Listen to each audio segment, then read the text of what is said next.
The Trump administration is expected to brief some members of Congress today on the Venezuela strikes and arrest of Nicolás Maduro. While most GOP leaders stand by the president's decision, many Democrats and some Republicans have condemned the actions, which were taken without congressional input.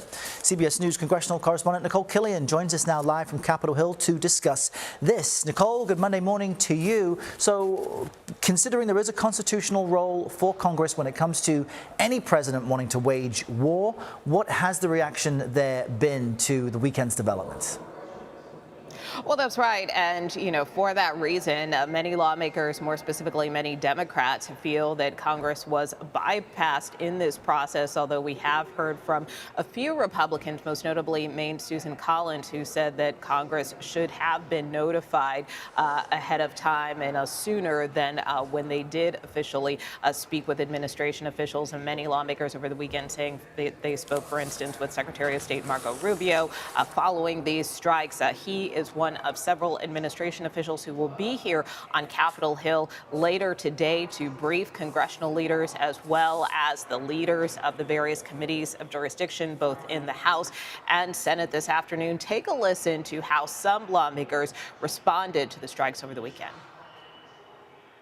Congress has acted to provide the president the resources and authority that he needs to protect the vital interests of the United States, whether it's taking out this drug trafficker, Nicolás Maduro, who had contributed to the deaths of hundreds of Arkansans and hundreds of thousands of Americans, or striking Iran's nuclear facilities. He has the inherent authority under our Constitution to protect these American national interests, and as the chief law enforcement officer, to make sure that indicted drug traffickers face justice, whether they're indicted in Venezuela or indicted in the United States. Let's let my Republican colleagues enjoy their day of euphoria, but they're going to wake up tomorrow morning knowing, my God, there is no plan here any more than there was in Afghanistan, Iraq, or in Libya.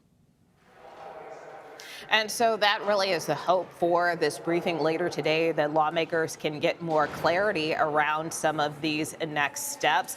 Specifically, many lawmakers have pointed to the president's comments over the weekend where he said the U.S. would be running Venezuela. So again, many lawmakers now seeking clarity on exactly what that means. And meanwhile, Nikole, the Senate is expected to vote this week on what's described as a bipartisan war powers resolution. This would effectively block the president from continuing military action in Venezuela. What hopes does that resolution have?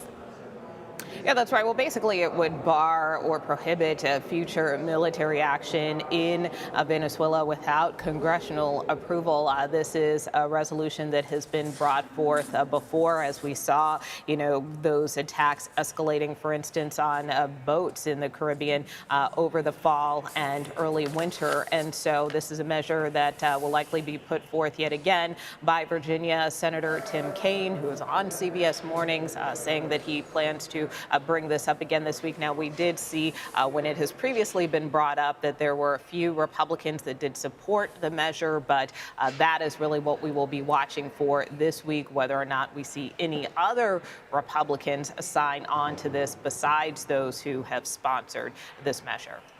And one other quick question, Nikole, because we've just in our inbox received note that Marjorie Taylor Greene's resignation has officially been submitted there in Congress. She's the Republican congresswoman from Georgia, was a big supporter of President Trump, and now is one of his biggest critics. What can you tell us about the message she's ending her run on?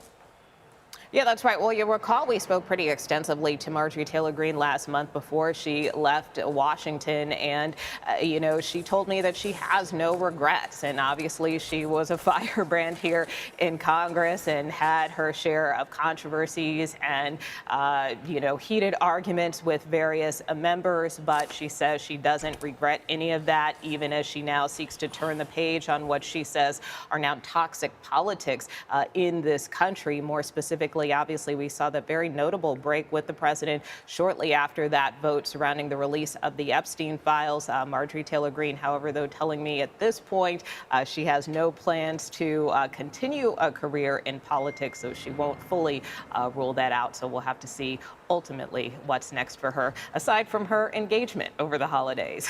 Right. Personal life first, and then the professional life will fall into place. Nikole, thank you with all the latest on the big headlines there.